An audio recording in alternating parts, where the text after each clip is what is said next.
கர்த்தருடைய பரிசுத்த நாமத்திற்கு மகிமை உண்டாவதாக. இந்த நாளிலே, இந்த கால வேளையிலே ஆராதனைக்குள்ளே நாம் கடந்து வந்திருக்கிறோம். தேவனுடைய செய்தியை நாம் கேட்க போகிறோம்.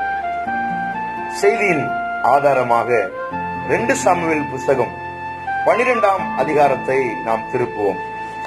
2 சாமுவேல் 12ஆம் அதிகாரம், அதுல ஒரு சில வசனங்களை நான் உங்களுக்கு வாசிக்கிறேன். 2 சாமுவேலின் புஸ்தகம் 12ஆம் அதிகாரம், அதிலே ஒரு சில வசனங்களை உங்களுக்கு நான் வாசிக்கிறேன். முதல் வசனத்திலிருந்து, கர்த்தர் நாத்தானை தாவீதிடத்தில் அனுப்பினார். இவன் அவனிடத்தில் வந்து அவனை நோக்கி, ஒரு பட்டணத்தில் 2 மனுஷர் இருந்தார்கள். ஒருவன் ஐஸ்வர்யவான், மற்றவன் தரித்திரன். ஐஸ்வர்யவானுக்கு ஆடு மாடுகள் வெகு திரளா இருந்தது. தரித்திரனுக்கோ தன் கொண்டு வளர்த்த ஒரே ஒரு சின்ன ஆட்டுக்குட்டியை தவிர வேறு ஒன்றும் இல்லாதிருந்தது. அது அவனோடும் அவன் பிள்ளைகளோடும் கூட வளர்ந்து அவன் பிள்ளையின் அப்பத்தை தின்று அவன் பாத்திரத்திலே குடித்து அவன் மடியிலே படுத்துக் கொண்டு அவனுக்கு ஒரு மகளை போல இருந்தது. அந்த ஐஸ்வர்யவானிடத்திலே வழிப்போக்கன் ஒருவன் வந்தான். அவன் தன்னிடத்தில் வந்த வழிப்போக்கனுக்கு சமையல் பண்ணுவிக்க தன்னுடைய ஆடு மாடுகளில் ஒன்றை பிடிக்க மனதில்லாமல் அந்த தரித்திரனுடைய ஆட்டுக்குட்டியை பிடித்து அதை தன்னிடத்தில் வந்து மனுஷனுக்கு சமையல் பண்ணுவித்தான் என்றான். அப்பொழுது தாவீது அந்த மனுஷர் மேல் மிகவும் கோபம் உண்டவனாகி நாத்தானை பார்த்து, இந்த காரியத்தை செய்த மனுஷன் மரணத்துக்கு பாத்திரன் என்று கர்த்தருடைய ஜீவனை கொண்டு சொல்லுகிறேன். அவன் இரக்கமற்றவனாயிருந்து இந்த காரியத்தை செய்தபடியினால் அந்த ஆட்டுக்குட்டிக்காக நாளத்தவனாய் திரும்ப செலுத்த வேண்டும் என்றான். அப்பொழுது நாத்தான் தாவீதை நோக்கி, நீயே அந்த மனுஷன்.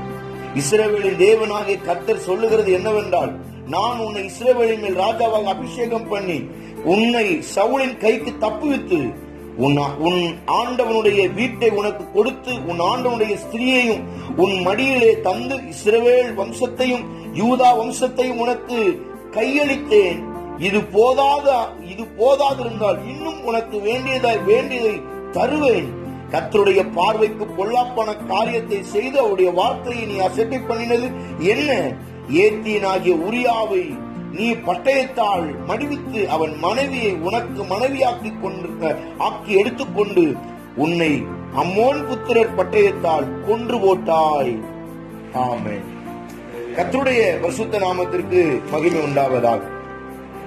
இந்த சம்பவத்தை நீங்கள் நன்றாய் யோசனை செய்து பாருங்கள். ஒரு எஜமானன், ஒரு பெரிய முதலாளி இருக்கிறான்.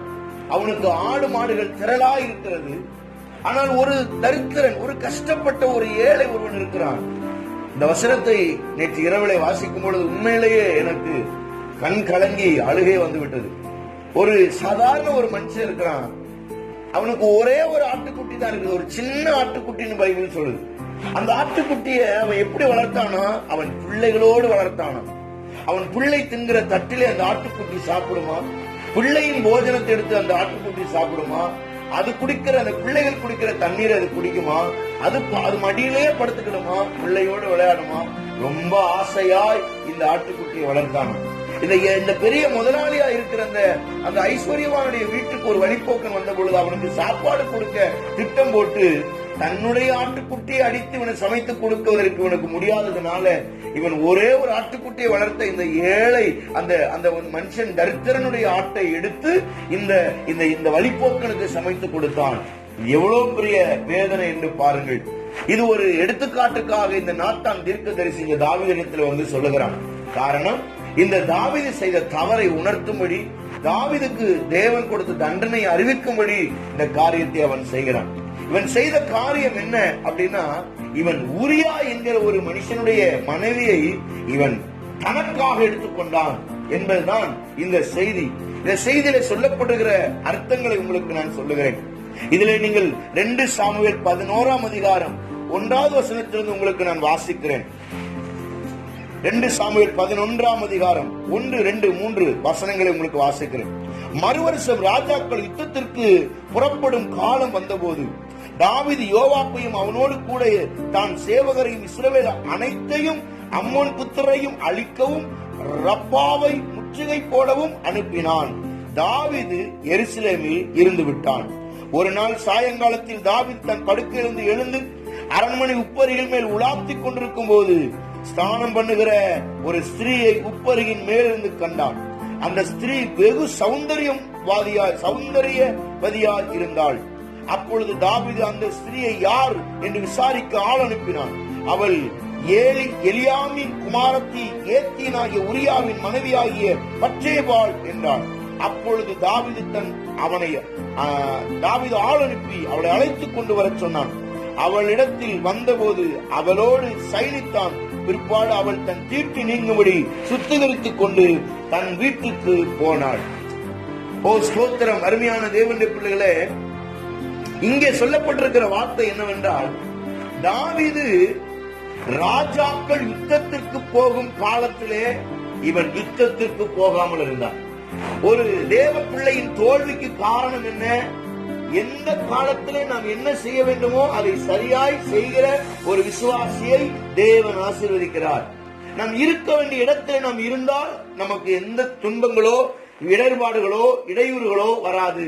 கர்த்தர் வைத்த நிலைமையிலே நாம் இருக்க வேண்டும். கர்த்தர் நம்மை உருவாக்கின இடத்திலே, கர்த்தர் நம்மை சந்தித்த இடத்திலே, கர்த்தர் நம்மை இங்கே இருக்க வேண்டும் என்று எங்கே வைத்திருக்கிறாரோ அவர் வைத்த இடத்திலே நாம் சரியா இருக்கும் பொழுது நம்மை ஸ்தோத்திரம் பிசாசு மேற்கொள்ள முடியாது. இந்த தாவீது ராஜாக்கள் யுத்தத்திற்கு போகக்கூடிய காலத்திலே இவன் என்ன செய்தானா? அவன் அரண்மனையில இருந்தான். இவன் யுத்தத்திற்கு போயிருந்தால் இந்த தவறை இவன் செய்திருக்க மாட்டான் என்று வேதம் சொல்லுகிறார். பைபிள் சொல்லுது தாவீது எத்தனை தவறு செய்தானா? பைபிள் சொல்லுகிறது அவன் ஒரே ஒரு தவறு தான் செய்தான். 1 ராஜாக்கள் 15ஆம் அதிகாரம் 5வது வசனத்தில் சொல்லப்பட்டிருக்கிறது, இந்த ஏத்தியனாகிய உரியாவின் மனைவியை கெடுத்ததை தவிர இந்த தாவீது தேவனுக்கு விரோதமான காரியம் ஒன்றையும் செய்யவில்லை. காரணம், தாவீது தேவனுடைய இருதயத்துக்கு ஏற்றவனாயிருந்தான். தாவீது அவரை ஆராதிக்கிறவனாயிருந்தான். தாவீது தேவனை மகிமைப்படுத்துகிறவனாயிருந்தான். தேவனுடைய பெட்டிக்கு முன்பதாக சோத்திரம் நடனமாடி கர்த்தரை மகிமைப்படுத்துகிற ஒரு தேவ மனுஷனாயிருந்தான். அவன் தன் இடையனாய் இருக்கும் பொழுது சிறு வயதிலே ஆடுகளை மேய்த்துக் கொண்டிருக்கும் போது கர்த்தரை ஆராதிக்கிறவனாயிருந்தான். கர்த்தருக்கு முக்கியத்துவம் கொடுக்கிறவனாயிருந்தான். ஜெபிக்கிறவனாய் தேவனோடு உறவாடுகிறவனாயிருந்தான். இந்த தாவீதை குறித்து சொல்லும் பொழுது அவன் சோத்திரம் ஏத்தியனாகிய உரியாவின் மனைவி எடுத்துக்கொண்டதை தவிர இந்த தாவீது தேவனுக்கு விரோதமான ஒரு தவறையும் செய்யவில்லை என்று நான் அல்ல, சத்திய வேதம் கூறுகிறது. அருமையான தேவனுடைய பிள்ளைகளே, தாவீது தேவனுக்கு பயந்தவனாயிருந்தான். ஓ ஸ்தோத்திரம்! அவன் இருந்த காலத்திலே பாவம் தேசத்திலே பெருகின பொழுது இந்த தாவீது தேவனுக்கு உண்மை உள்ளவனாயிருந்தான் என்று வேதம் நமக்கு சொல்லுகிறது. அருமையான தேவனுடைய பிள்ளைகளே, இந்த தாவீதுடைய வாழ்க்கையில அவன் எவ்வளவோ தேவனுக்கு பிரியமான காரியத்தை செய்தான். பைபிள் சொல்லுகிறது தாவீது தேவனுடைய இருதயத்துக்கு ஏற்றவன், தேவனுடைய இருதயத்துக்கு பிரியமானவன். தேவன் அவனோடு கூட இருந்தார். அவன் செய்வதெல்லாம் வாய்க்க பண்ணான். அவன் காரிய சித்தி உள்ளவனாயிருந்தான். அவன் காரிய சம்மத்தனாயிருந்தான். அவன் சௌந்தரிய உள்ளவனாயிருந்தான். தேவனோடு பேசுகிறவனாயிருந்தான். இப்படி தாவீதை குறித்து சொல்லிக்கொண்டே போகலாம். அத்தனை காரியங்களை தாவீது ஆண்டவருக்கு பிரியமானதை செய்தான். ஆனால் அவன் செய்த தவறு என்ன தெரியுமா? அவன் யுத்தத்துக்கு போக வேண்டிய காலத்திலே அவன் அரண்மனையில இருந்தான். அருமையான தேவனுடைய பிள்ளைகளே, ஜெபிக்க வேண்டிய நேரத்தில் நீங்கள் ஜெபிக்கிறவர்களாயிருங்கள். தேவனை ஆராதிக்க வேண்டிய நேரத்தில் நீங்கள் தேவனை ஆராதிக்கிறவர்களாயிருங்கள். அவரை மகிமைப்படுத்த வேண்டிய காலகட்டத்தில் அவரை மகிமைப்படுத்துகிறதுல உண்மையாயிருங்கள். ஸ்தோத்திரம்!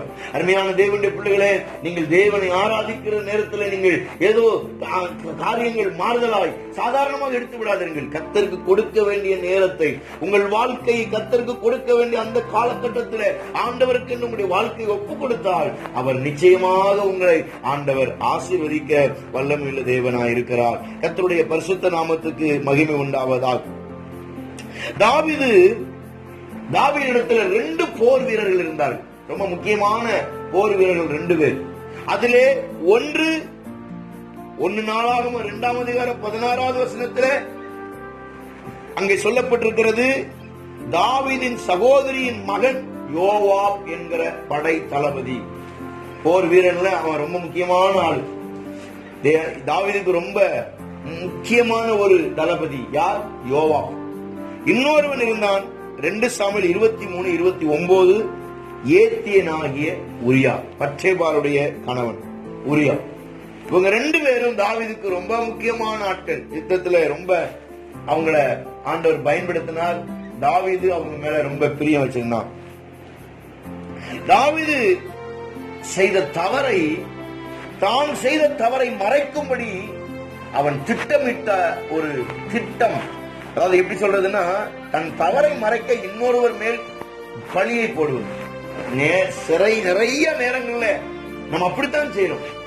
நம்முடைய மிஸ்டேக்கை மறைக்கிறதுக்கு இன்னொருவருடைய மிஸ்டேக்கை அவங்க மேல போட்டு அவங்கள போட்டு அமுக்கி, சில குடும்பங்கள்ல பாத்தீங்களா, கணவன் ஒரு தவறு செய்திருப்பாரு.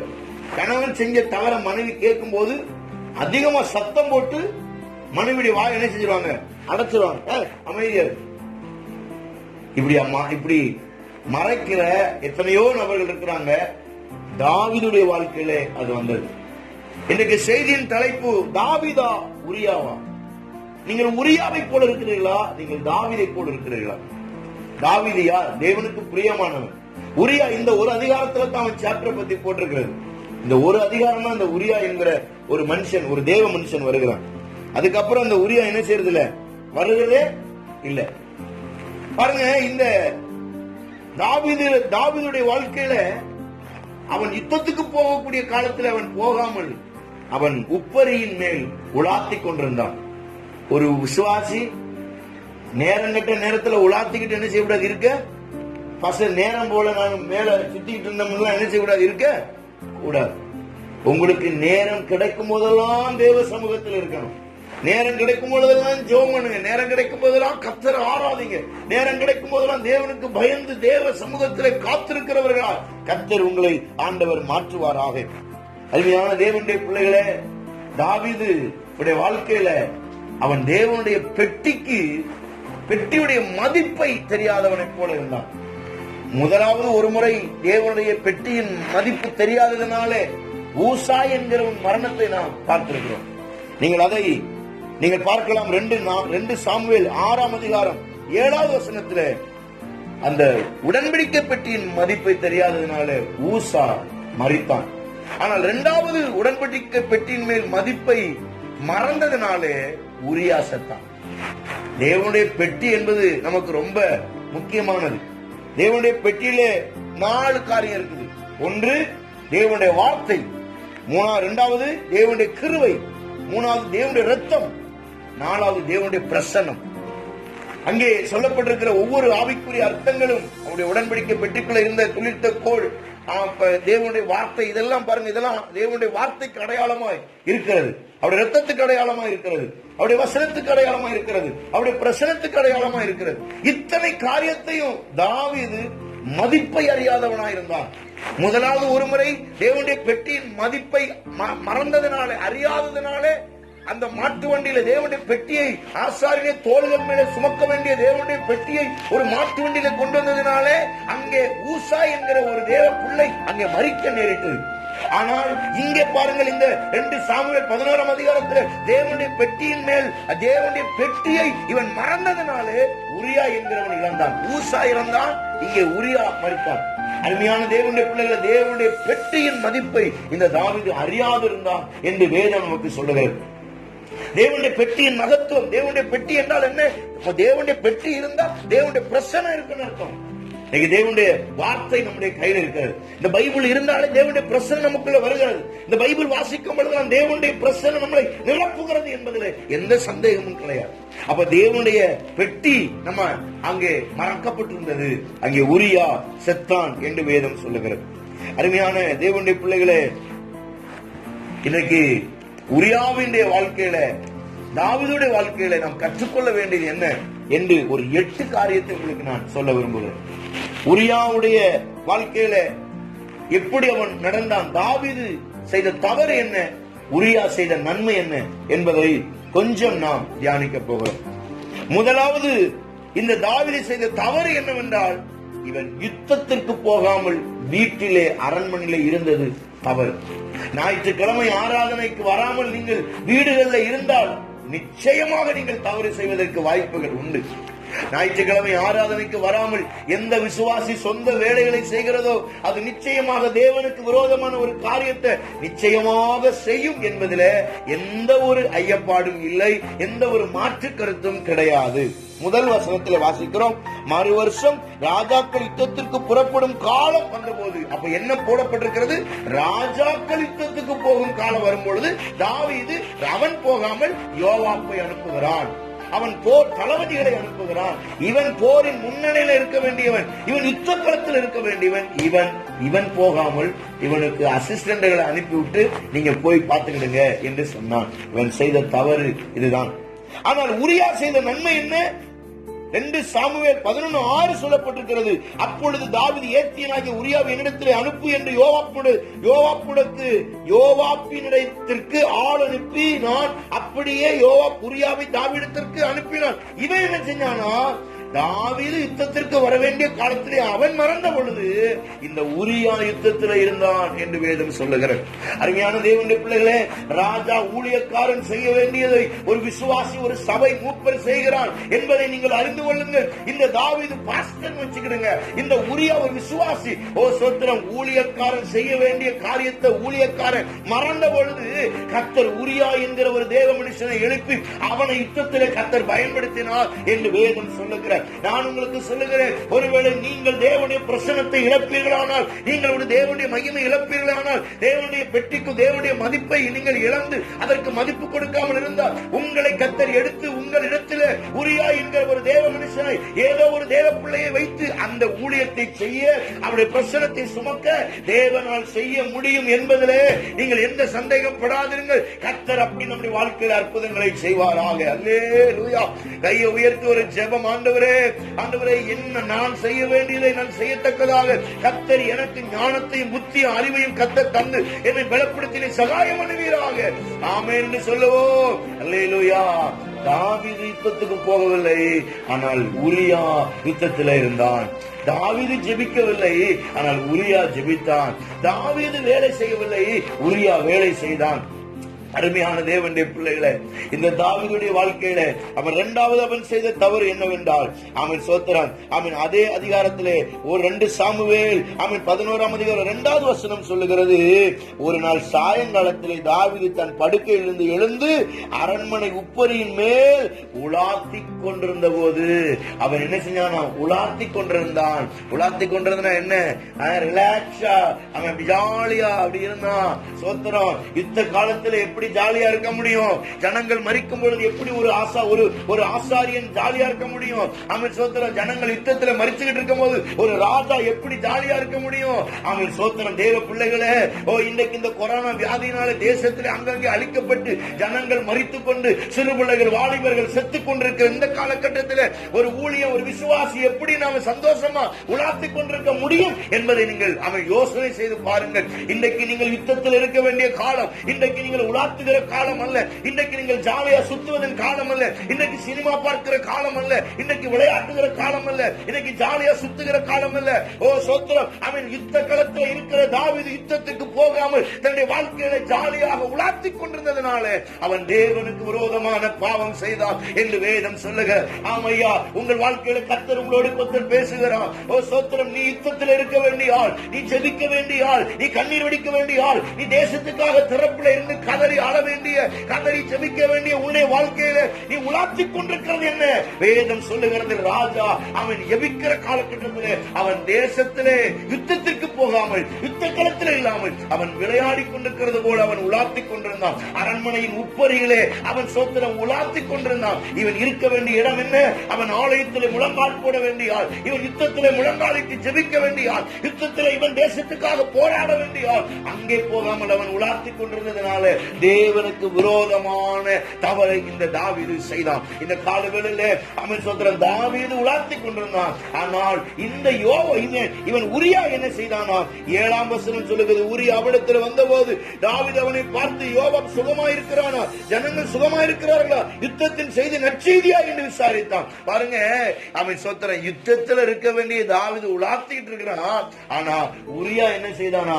யுத்தத்தின் நற்செய்தியை அறிவிக்கிறவனாய் இருந்தான். இந்த காலவேளையிலே நம்முடைய வாழ்க்கையில் இந்த தேசத்தின் சூழலில் அறிந்தவர்களால் நாம் யுத்தம் செய்கிற இடத்துல அங்கிருந்து நம்முடைய ராஜாவுக்கு இரட்சகர் இயேசுவுக்கு நற்செய்தியை கொண்டு வருகிற ஒரு தேவ பிள்ளையாக கர்த்தர் நம்மை மாற்றுவாராக. அல்லேலூயா.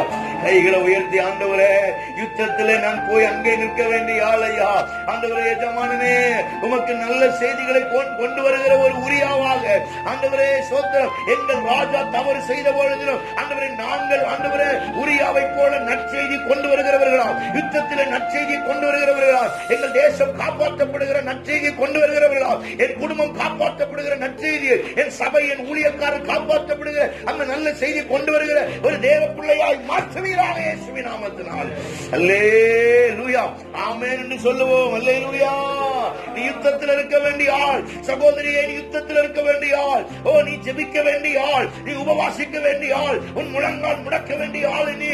ஓ ஸ்தோத்திரம், நீ யுத்தத்தில் இருக்க வேண்டிய ஆள், நீ தேசத்தின் ஜனங்களுக்காக கதறி ஜெபிக்க வேண்டிய ஆள், உன் தரிசனத்துக்காக, உன் சொப்பனத்துக்காக, கர்த்தர் கொடுத்த வாக்குத்தத்தத்துக்காக திறப்புல நின்று ஜெபிக்க வேண்டிய உன்னுடைய வாழ்க்கையில நீ எங்கே நின்று கொண்டிருக்கிறாய் என்பதை இந்த காலவேளையிலே நினைப்பாயாக. ராக்காமாலாரா ஓ சிக்கேனே ரியாத்தரா கதனா ரீமானா கதுடவோ ரியாக்கரவலவரவா. கர்த்தர் உங்களுடைய வாழ்க்கையில இன்றைக்கு ஏதோ ஒரு காரியத்தை சொல்லுகிறார், யாரோடு பேசிக் கொண்டிருக்கிறார். சகோதரனே, சகோதரியே, நீ யுத்தத்தில் இருக்க வேண்டிய ஆள், நீ முழங்காலிட்டு ஜெபிக்க வேண்டிய ஆள், நீ தேவ சமூகத்தில் கதறி கதறி கண்ணீர் விட்டு தேசத்துக்காக, ஜனத்துக்காக, ரட்சிப்புக்காக, சுகத்துக்காக, ஓ இந்த தேசத்தின் வாதைகள் மாறுபடியா ஜெபிக்க வேண்டிய கடமை உனக்கு இருக்கிறது. ஆனால் நீயோ ஓ உலாத்திக் கொண்டிருக்கிறார், நீயோ சுகபோகமாய் வாழ்ந்து கொண்டிருக்கிறார், நீயோ ஏதோ ஒரு ஜாலியான வாழ்க்கை வாழுகிறார். இல்லை தேவ பிள்ளையே, இந்த காலவேளையிலே கர்த்தர் உன்னோடு தெளிவாய் பேசுகிறார். உன்னுடைய வாழ்க்கை சுகபோகமான வாழ்க்கை அல்ல. ஓ ஸ்தோத்திரம், நீ திறப்பில் நிற்க வேண்டிய ஆள். ஓ ஹல்லேலூயா, ஹல்லேலூயா. கர்த்தாவே, இந்த காலவேளையிலே எங்களை திறப்பிலே நிற்கக்கூடிய விசுவாசியா, நாங்கள் திறப்பிலே நின்று ஜெபிக்கிறவர்களா, யுத்த களத்தில் இருக்கிற ஒரு உரியாவை போல கர்த்தர் இந்த காலவேளையிலே நீர் மாற்றும்படியாய் ஜெபிக்கிறோம். அல்லேலூயா. ஆமென், ஆமென். அல்லேலூயா. உரியா தாவீது செய்த மூன்றாவது தவறு என்னவென்றால், 2 சாமுவேல் 11:4 சொல்லுகிறது, அப்பொழுது தாவீது ஆள் அனுப்பி அவளை அழைத்து வர சொன்னான். அவள் அவளிடத்தில் வந்தபோது அவளோடு சயனித்தான். பிற்பாடு அவள் தன் தீட்டு நீங்கும்படி சுத்திகரித்துக் கொண்டு தன்னை வீட்டுக்கு போனாள்.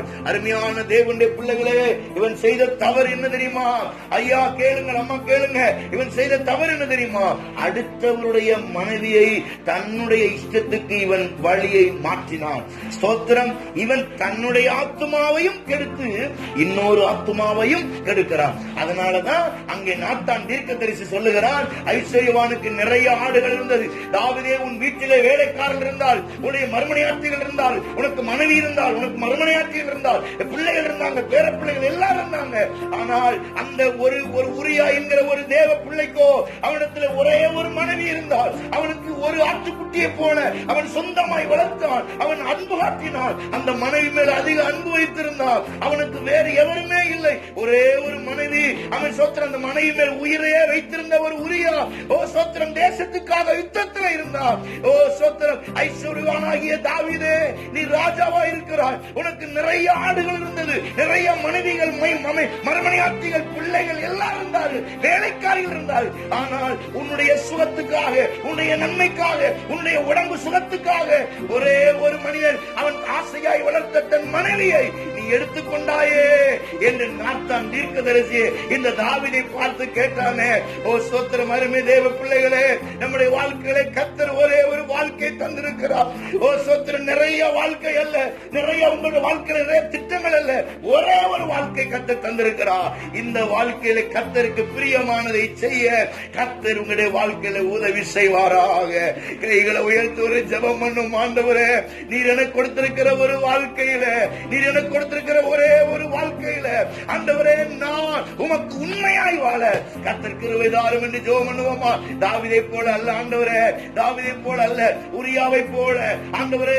ஆண்டவரே, மனைவி இருந்தாலும், சொந்த பந்தம் இருந்தாலும், கர்த்தர் என்னை விட்ட இடத்துல உண்மையா இருப்பேன், யுத்தத்திலே உமக்காக உண்மையா இருப்பேன் என்று வாக்கு கொடுத்து அங்க யுத்தத்திலே ஜெபத்திலே இருந்தானே, அந்த உரியாவுடைய கேரக்டர், உரியாவுடைய புத்தி நமக்கு வருவதாக இயேசுவின் நாமத்தினாலே ஆமென் என்று சொல்லுவோம். அல்லேலூயா. ஆனால் இந்த உரியா செய்தது என்ன தெரியுமா? இவன் அடுத்தவன் மனைவியை எடுத்துக்கொண்டான். ஆனால் வேதம் சொல்லுகிறது, இவன் ராஜாவை முழுவதுமாக நம்பினான். ராஜாவை 100% நம்பினான். சார், இந்த தாவீது உரியாவுக்கு துரோகம் செய்தான். நிறைய மனைவி பிள்ளைகள், வைப்பாட்டிகள், அங்க எல்லா பிரயோஜனமான பெண்கள் எல்லாம் இருந்தாங்க தாவீதுக்கு அரண்மனையில. காலமுக்க கையமுக்க பெண்கள் இருந்தாங்க. ஆனா உரியாவுக்கு ஒரே ஒரு மனைவி தான் இருந்தாங்க. உரியாவுக்கு ஒரே மனைவி பத்சேபாள் மட்டும்தான். ஆனால் இந்த தாவீதுக்கு நிறைய இருந்தாங்க. இவனோ உரியாவின் மனைவி எடுத்தான். இதை அறியாத இந்த உரியா தாவீதை முழுவதுமாக நம்பினான். புரிந்தவர்களுக்கு ஸ்தோத்திரம். அருமையான தேவனுடைய பிள்ளைகளே, நமக்கு நிறைய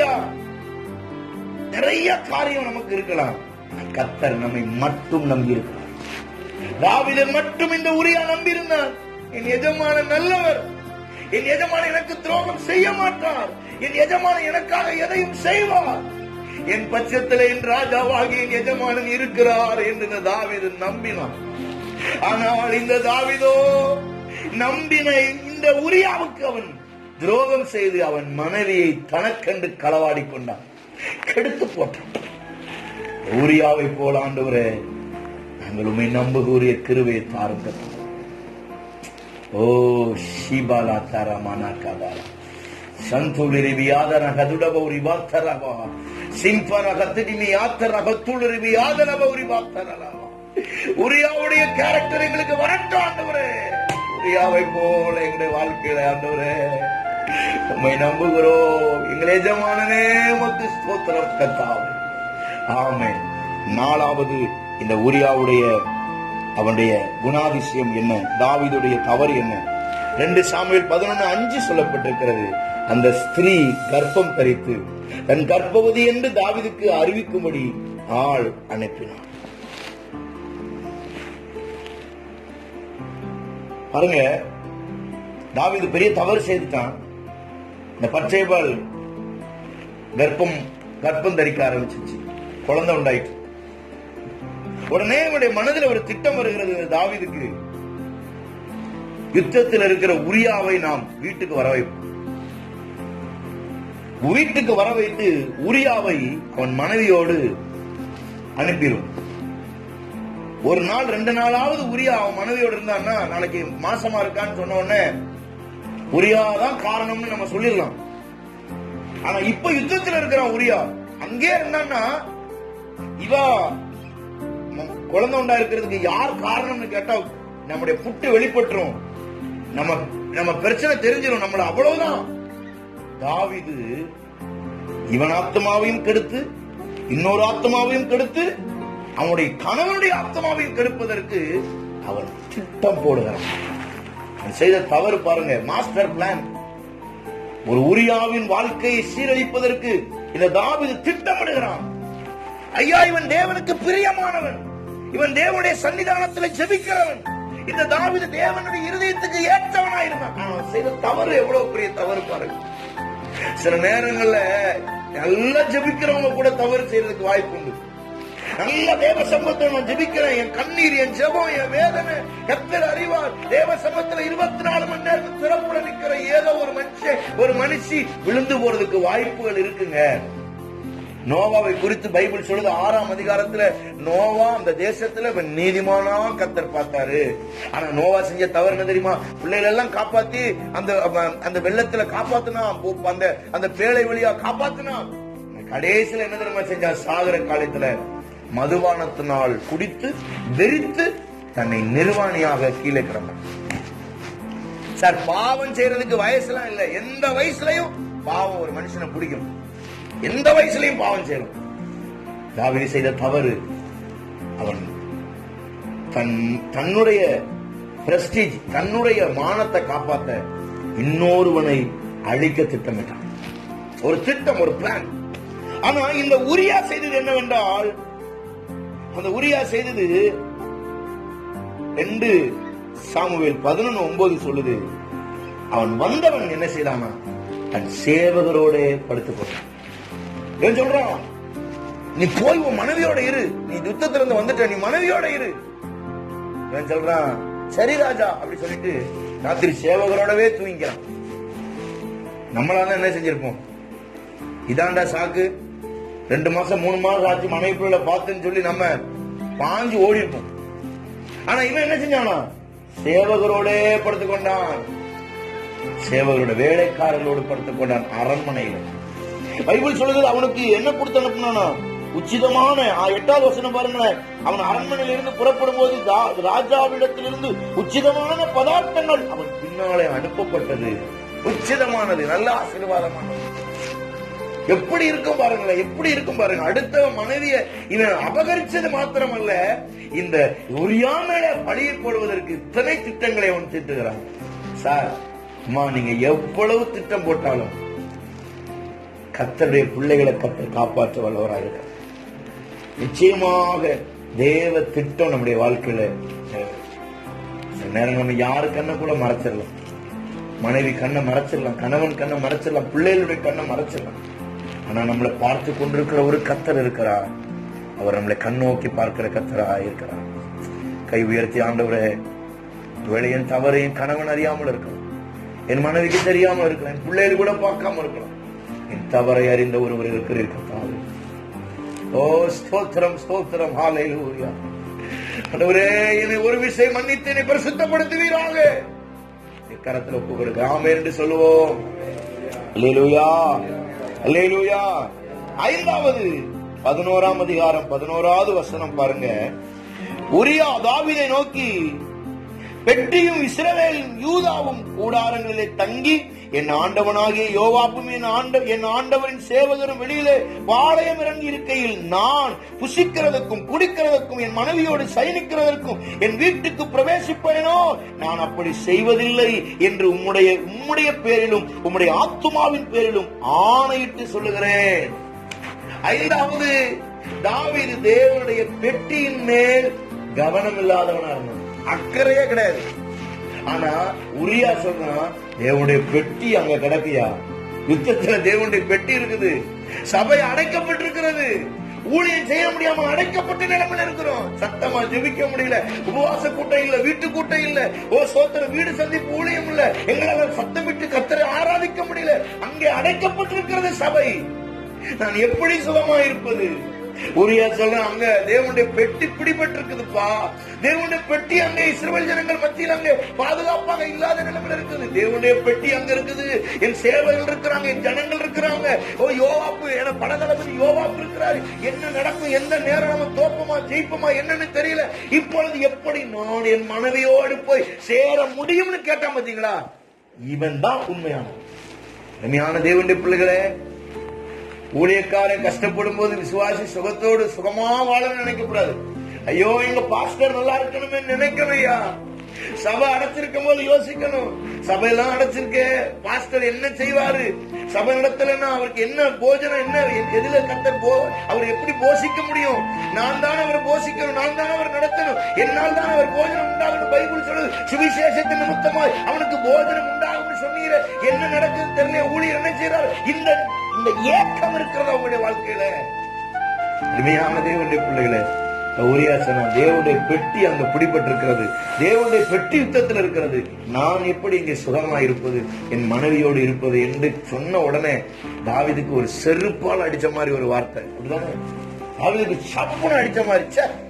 ஒரு ஊழியக்காரன், ஒரு சாதாரண விசுவாசி, ஒரு சாதாரண ஒரு மூப்பருக்கு இருக்கிற அந்த எண்ணம் கூட ஒரு ஊழியக்காரனுக்கு இல்லையே, ஒரு எஜமானுக்கு இல்லையே, ஒரு ராஜாக்கு இல்லையேன்னு அவன் உள்ளம் உடைஞ்சிச்சு, அப்படியே நொந்து போயிருப்பான் அந்த இடத்துல. 6வது 11:11 சொல்லப்பட்டிருக்கிறது. அவன் சொல்றான், இஸ்ரவேலும் யூதாவும் கூடாரங்களிலே தங்கி. இஸ்ரவேலும் யூதாவும் அப்படின்னா அவங்க ஜனத்தை சொல்றான், என் ஜனம் அங்க யுத்தத்தில் இருக்குப்பா, என் விசுவாசிகள் வியாதியில இருக்காங்க, கொரோனாவால என் விசுவாசிகள் பயந்து வீடுக்குள்ள கூட்டிட்டு இருக்கிறாங்க, அவங்க எல்லாம் அப்படி இருக்கும்போது நான் சுகமாய் ஜாலியா இருப்பது எப்படின்னு கேட்டான். ஆனா இவன் என்ன செய்யறான், யுத்தத்துல இருந்தாலும் அடுத்த மனைவியோட ஜாலியா இருக்கும். யோசிங்க, என்ன வேணாலும் பரவாயில்ல, மழை போற காரியமா இருந்தாலும் எனக்கு அது தேவையில்லை, எனக்கு பச்சைபால் தேவைன்னு இருந்தானே. உரியா தன் இஷ்டத்துக்கு அல்ல, தேசத்தின் மேல் கவனம் உள்ளவனாக. ஓ ஸ்தோத்திரம், தேசத்தின் மேல் பற்று உள்ளவனாயிருந்தான். 7வது 11ஆம் அதிகாரம் 13வது வசனம் சொல்லப்பட்டிருக்கிறது. வேதத்தில் வாசிப்போம். தாவீது அவனை தனக்கு முன்பாக புசித்து குடிக்கிறதற்கு அழைத்து அவனை வெறிகொள்ள பண்ணி, ஆனாலும் அவன் தன் வீட்டுக்கு போகாமல் சாயங்காலத்தில் தன் ஆண்டவனின் சேவகரோட படுக்கையை படுத்துக் கொண்டான். தன் படுக்கையை படுத்துக் கொண்டான். வீட்டுக்கு போல தாவீது பாருங்களேன், இவன் குடிக்கிறதும் இல்லாம ஒரு உரியா என்கிறவன, ஒரு தேவ மனுஷனை சாராயம் குடிக்கிறவனா மாத்திட்டான், வெறி கொள்ள வச்சுட்டான். புல் சரக்கு வாங்கி கொடுத்தா இவன் என்ன செஞ்சிருவான்? மனைவியோட போயிருவான். இதெல்லாம் எதுக்கு? தாவீதுடைய தவற மறைக்கிறதுக்கு இவ்வளவு பிளான். சார், நம்ம எவ்வளவு பைபிள் சொல்லுது, பாவங்களை மறைக்கிறவன் வாழ்வடைய மாட்டான், அறிக்கை செய்து விட்டுகிறவர் இரக்கம் பெறுவான். மகனே மகளே, தேவனுடைய பிள்ளையே, உன் பாவத்தை மறைக்காத அறிக்கை செய்து விட்டுவிடு, நீ இரக்கம் பெறுவாய் என்று வேதம் சொல்லு. நீங்கள் எவ்வளவு பெரிய பாவத்தை செய்தாலும் அதில் இழப்பு உங்களுக்குத்தான். மறைக்காதிருங்கள், ஒத்துக்கொள்ளுங்கள் தவறை. நானா இருக்கட்டும், நீங்களா இருக்கட்டும், நம்முடைய தவறுகளை ஒப்புக்கொள்வோம். நிச்சயமாக கர்த்தர் நம்மை ஆசீர்வதிப்பார். 8வது கடைசியாக 11ஆம் அதிகாரம் 14-15 சொல்லப்பட்டது. காலமே தாவீது யோவாப்புக்கு ஒரு நிருபத்தை எழுதி உரியாவின் கையிலே கொடுத்து அனுப்பினான். அந்த நிருபத்திலே மும்முரமாய் நடக்கிற போர் முகத்திலே நீங்கள் உரியாவை நிறுத்தி அவனை வெட்டுண்டு சாகும்படி அவனை விட்டு பின்வாங்குங்கள் என்று எழுதியிருந்தான். அருமையான தேவனுடைய பிள்ளைகளே, நேற்று இரவு இதை வாசிக்கும் பொழுது உண்மையிலேயே எனக்கு கண்ணீரே வந்துட்டு, எவ்வளவு உண்மையா இருந்திருக்கிறான் பாருங்க இந்த உரியா, எவ்வளோ உண்மை உள்ளவனா இருந்திருக்கிறான். உரியாவின் கையிலே ஒரு கடிதம் எழுதி கொடுக்கப்பட்டிருக்கிறது. அந்த கடிதத்துல என்ன தெரியுமா எழுதியிருக்கு? உரியாவை கொலை செய்யும்படி எழுதியிருக்கிறது. அருமை தேவ பிள்ளையே, தன்னுடைய மரண சாசனத்தை தானே கையிலே கொண்டு போனானே. ஓ, தான் சாக போகிற செய்தியை தானே எடுத்துக்கொண்டு போனானே. நீங்களா தான் என்ன செஞ்சிருப்போம்? போற வழியில அந்த லெட்டர்ல என்னப்பா இருக்கு, உள்ள என்ன இருக்குன்னு பார்த்திருப்போம் நாம. ஆனா உரியா ராஜாவின் மேல் ஒரு பக்தி இருந்தது, தேசத்தின் மேல் ஒரு பக்தி இருந்தது. அவன் சோத்திரம், ஒரு சேவகன், நான் ஒரு உண்மையா இருக்கணும். ஓ சோத்திரம், ஒருவேளை எங்கள் ராஜா இந்த கடிதத்தில் ஏதோ தேசத்துக்கு உண்டான நன்மையை, தேசம் காப்பாற்றப்படுறதுக்கு ஏதோ எழுதி கொடுத்திருக்கிறாரு, இதை வேகமாய் கொண்டு போய் என் எஜமானாகிய யோவாப்பிடத்தில் கொடுப்பேன் என்று எவ்வளவு அன்புள்ளவனா, எவ்வளவு பற்றுள்ளவனா, தாவீதின் மேல எவ்வளவு பிரியமுள்ளவனா என்றால் லெட்டர் எடுத்து ஓடி இருப்பான் தெரியுமா? அப்படியே கண்ணை மூடி யோசித்து பாருங்க அருமை தேவ பிள்ளையே. யுத்தத்துக்கு ஓடுகிறான், அவன் செத்து போற செய்திங்க, அவன் சாக போற செய்தி. யுத்தத்துல இவனை கொலை செய்ய போறாங்க. இவன் எந்த தப்பும் செய்யாதவங்க. வேதத்துல 2 பேர் பிறக்கும் பொழுதே மரணத்தை சுமந்தவர்கள் 2 பேர் தான். தன்னுடைய மரண செய்தியை தானே சுமந்த 2 பேர் தான். பழைய ஏற்பாட்டுல உரியா, பச்சேபாவுடைய கணவனா இருக்கிற உரியா, புதிய ஏற்பாட்டுல நம்முடைய தேவனாகிய இரட்சகர் இயேசு மட்டும்தான். பிள்ளைகளே, இரட்சகர் இயேசு இந்த பூமிக்கு வரும் பொழுது அவருக்குடைய தரிசனம் இருந்தது. அவருக்கு தெரியும், நான் 33 வருஷம் தேசத்தில் இருக்க போகிறேன். 30 வருஷம் குடும்பத்துக்காக, 3 வருஷம் அவன் தேசத்திலே சுவிசேஷத்துக்காக அலைந்து சுவிசேஷம் சொல்லி கடைசியிலே சோத்திரம் இரத்த சாட்சியை மறித்து சிலுவையிலே தொங்கி தன் ஜீவனை விட்டு 3ஆம் உயிரோடு எழுந்துருவேன் என்று தன் செய்தியை தான் சுமக்கிறவராயிருந்தார் இரட்சகர் இயேசு. அதே போல ஐயா அம்மா நல்லா கேளுங்க, அதே போல இந்த உரியா தன்னுடைய மரண செய்தியை எடுத்துக்கொண்டு ஓடுகிறான். அருமையான தேவனுடைய பிள்ளைகளே, அவன் வனாந்தரத்தில் ஓடுகிறான், தெருவிலே ஓடுகிறான். அவன் கையில வைத்திருந்தது பொண்ணோ பொருள் அல்ல, தன் கையில வைத்திருந்தது ஆயுதம் அல்ல, தன் கையில வைத்தது சாப்பாடு அல்ல, தன் கையில வைத்திருந்தது சொத்து சுகத்தை அல்ல. அவன் மறிக்க போகிற செய்தி அவன் கொண்டு வந்தான். ஐயா ஐயா, அவன் சாக போகிற செய்தி அவன் கையில கொண்டு வந்தான். இந்த கால வேளையிலே ஓ சோத்திரம், நம்முடைய செய்தி என்ன? இன்னைக்கு நம்முடைய கையில என்ன இருக்கிறது? ஓ சோத்திரம், அவன் இந்த உரியா எவ்வளவு உண்மையா இருந்திருக்கிறான் என்று பாருங்கள். ஓடி போற வழியில எவ்வளவு வேர்வை வேர்த்திருக்கும், எவ்வளவு பசி இருந்திருக்கும், எவ்வளவு வெயில ஓடி இருப்பான், எவ்வளவு மழையில ஓடி ஓடி இருப்பான், எவ்வளவு காட்டுக்குள்ள ஓடி இருப்பான், எந்த வனாந்தரத்துல ஓடி இருப்பான். ஆனால் எவ்வளவு தூரம் அவன் ஓடினாலும், எத்தனை நாள் பிரயாணம் அவன் ஓடினாலும், ஒரு முறை கூட அந்த கடிதத்தை திறந்து படிக்காத ஒரு உண்மையுள்ள உரியாவை கர்த்தர் தந்திருந்தாரே. ஆண்டவரே, அந்த உண்மை என் வாழ்க்கையில வரட்டையா. என்னை அழைத்த நோக்கத்தை நிறைவேற்றுவதற்கு உரியாவை போல உண்மை உள்ளவனாயிருக்க ஒரு கிருபை தருவீராக. ஒரு முறை கூட அந்த கடிதத்தை எடுத்து பார்க்கவில்லை. அந்த கடிதத்தை நெஞ்சோடு அணைத்துக் கொண்டு ஓடி இருப்பான். வனாந்திரத்தில் ஓடும் பொழுது ஒரு சோத்திரம் சூடு பயங்கர வெயில் அடிச்சிருக்கும். பயந்து பயந்து ஓடி இருப்பான். ஐயோ, இந்த கடிதத்தில் எவ்வளவு முக்கியமான செய்தி இந்த தேசத்துக்கு இருக்கிறதோ, யோவாபாஜியின் எஜமானுக்கு என்ன எழுதியிருக்காரோ தெரியலையே. நான் தாமதமாய் போனால் ஒருவேளை தேவனுடைய பெட்டி பிடிபட்டு போய்விடுவோம். என் ஜனங்கள் கெட்டு போயிருவார்களோ, அல்லது என் ஜனங்கள் செத்து போயிருவார்களோ, ஐயோ இஸ்ரவேல் ஜனங்கள் யுத்தத்தில் தோற்று போவார்களோ என்று அந்த கடிதத்திலே தன் மரண செய்தி என்று தெரியாமல், என் ராஜா என் தேசத்தின் ஆசீர்வாதத்திற்காக ஏதோ எழுதி அனுப்பியிருக்கிறார் என்று அவன் ஓடினானே. அருமை தேவ பிள்ளைகளே, உங்களுடைய வாழ்க்கையில யார் உங்களுக்கு துரோகம் செய்தால், யார் உங்களுக்கு தீமை செய்தால், உங்கள் இருதயத்தில் இருக்க வேண்டியது என்ன தெரியுமா? ஐயா, உங்கள் இருதயத்தில் இருக்க வேண்டியது என்ன தெரியுமா? அம்மா, உங்கள் இருதயத்தில் என்ன இருக்க வேண்டும் தெரியுமா? என் ஓட்டத்தை ஜெயமாய் ஓட. பவுல் சொன்ன நல்ல போராட்டத்தை போராடினேன், ஓட்டத்தை முடித்தேன், இது முதல் கொண்டு ஜீவக்கிரம் எனக்காய் வைக்கப்பட்டிருக்கிறது என்கிற ஒரு விசுவாசம் நமக்கு வருவதால், ஓ ராமகாரா கதனமா, ஓ சிபிலிரி ஆத்தரவௌரி வாக்கரவரவா, ஓ ஹalleluya, தன்னுடைய மரண செய்தியை தானே கொண்டு போய் யோவாப்பின் கையிலே கொடுத்தான். ஐயா, அவன் கொண்டு போய் அந்த யோவாப் அந்த செய்தியை அவன் அந்த யோவாப் கையில இந்த உரியா கொடுத்த பொழுது, உரியா திறந்து பார்த்திருப்பான். திறந்து பார்த்தவன உரியா கண்ணீர் விட்டு அழுதிருப்பாயா. அந்த யோவாப்பு அந்த கடிதத்தை திறந்து பார்த்துட்டு அந்த யோவாப்பு உரியாவை பார்க்கிறான். அந்த கடிதத்தை பார்க்கிறான், அந்த உரியாவை பார்க்கிறான். மனசுல சொல்ற, இப்படி ஒரு உண்மை உள்ளவனை கொலை செய்ய சொல்லி ராஜா எழுதியிருக்கிறாரே, இப்படி உண்மை உள்ளவனை கொலை செய்ய சொல்லி ராஜா எழுதியிருக்கிறாரே. ஐயா, இந்த யோவாப்பு அவன் மனம் நொந்து போயிருப்பான். ஐயோ, இவன் உண்மை உள்ளவனா இருக்கிறானே, இவன் அல்லவா நம்முடைய தேசத்துக்கு தேவை, இவன் அல்லவா நம்முடைய ராஜ்யத்துக்கு தேவை, இவன் அல்லவா யுத்தத்துக்கு தேவை. வருகிற வழியில படிச்சிருந்தான் அவன் ஓடி போயிருப்பானே, வருகிற வழியில படிச்சிருந்தான் லெட்டரை கிழிச்சு கூட போட்டிருப்பானே. எவ்வளவு உண்மையானவன் இந்த உரியா என்று யோவாப் கண் கலங்கி நின்றிருப்பாயா. அருமையான தேவனுடைய பிள்ளைகளை, உங்களுக்கு கொடுத்த வேளையிலே நீங்கள் உண்மை உள்ளவர்களாயிருங்கள். உங்களுடைய ஊழியக்காரர் எப்படிப்பட்டவர்கள் பார்க்காதீங்க, பாஸ்டர் எப்படி மோசமானவரா நல்லவரான்னு பார்க்காதீங்க. எனக்கு கொடுக்கப்பட்ட ஓட்டத்திலே ஓடுவேன் உண்மையா. எதுவரை ஓடுகிறேனோ, என்னை அழைத்தவர் என்னை ஓட சொல்லுகிறார். எதுவரை ஓட முடியுமோ ஓடிக்கொண்டே இருப்பேன் என்கிற உண்மை உங்களுக்குள்ள இருக்கட்டும்.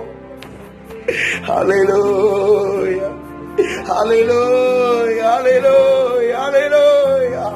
ஓரி மக்களாரா மஸ்யாக்கரதுடவரியா பரவரவரவா.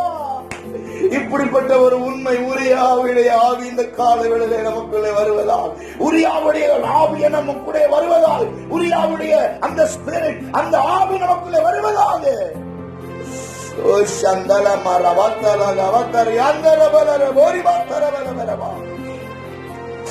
கடிதத்தை கொண்டு போய் கொடுக்கிறான் உரியா. யோவாப் வாங்கி கடிதத்தை படித்து, இப்படி ஒரு மனிதனை கொலை செய்ய அவனுக்கே தோணி இருக்காது. ஐயோ, எப்படி இவனை கொல்லுவது? ஆனால் ராஜாவுடைய கட்டளை, ராஜா கட்டளை கொடுத்துட்டாருன்னா அது அவ்வளவுதான், அது மாற்றவே முடியாது. சொல்லுகிறார், உரியா, நீ முன்னாடி போய் நில்லு, யுத்தத்துல நீ முன்ன நில்லு. அவன் சொல்லிருப்பான், அவனை கொல்லணும்னு ராஜா சொன்னாருன்னா சொல்லிருக்க மாட்டான்ல, சொல்லிருப்பான், நீதான் இஸ்ரவேலுக்கு முக்கியமான ஆளு, நீ முன்னாடி இருந்து யுத்தத்தை பண்ணுன்னு சொல்லிருப்பான். உடனே இந்த உரியா நினைச்சிருப்பா, ராஜா நமக்கு எவ்வளவு மதிப்பு கொடுத்திருக்கிறாரு பாரு, யுத்தத்துல என் முன்னால நிக்க சொல்லிருக்கிறாரு, என் மேல எவ்வளவு அன்பு வச்சிருக்கிறார் ராஜா. அப்படித்தான் யார் நினைச்சிருப்பான். முன்னாடி போய் யுத்தத்துல நிக்கிறான். திடீரென்று எல்லாரும் பின்னிட்டு ஓடுகிறார்கள். திரும்பி பார்த்திருப்பான், ஐயோ எல்லாரும் பின்னாடி போயிட்டாங்க, நான் மட்டும் நிக்கிறேன். அவன் ஈட்டினாலே அவன் ஈரல் பிளந்து போயிருக்கும். அவன் சோத்திரம் எதிரில் இருக்கிற ஜனங்கள், யுத்த போர் வீரர்கள் இவன் மேல் அம்புகளை எய்த பொழுது ஒவ்வொரு அம்புகளும் அவன்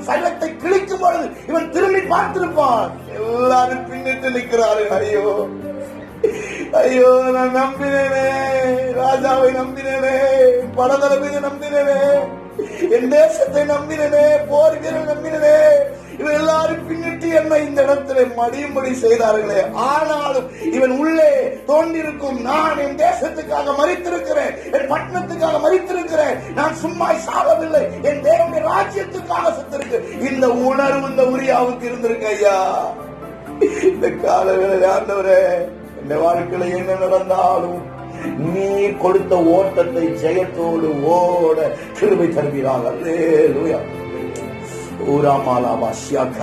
முழங்கால் படியிட்டு, இந்த தாவீதை போல நாம் அல்ல, இந்த உரியாவை போல, தாவீதுடைய வாழ்க்கையை போல அல்ல, இந்த உரியாவை போல. ஐயா, நான் தாவீதை போல அல்ல, நான் உரியாவை போல. ஒரு அதிகாரத்துல வந்தாலும் இந்த உரியாவுடைய கேரக்டர் பாருங்க, எவ்வளவு மேன்மையான ஒரு கேரக்டர். இந்த உரியாவுடைய குணாதிசயத்தை பாருங்க. இந்த உரியாவை போல கர்த்தர் நம்மளை மாற்றட்டும். எல்லாரும் கண்ணை மூடி, ஆண்டவரே உமக்கு சோத்திரம், நன்றி ஐயா, கை உயர்த்தி கர்த்தரை சோதரம் பண்ணுவோம். சோதரம்.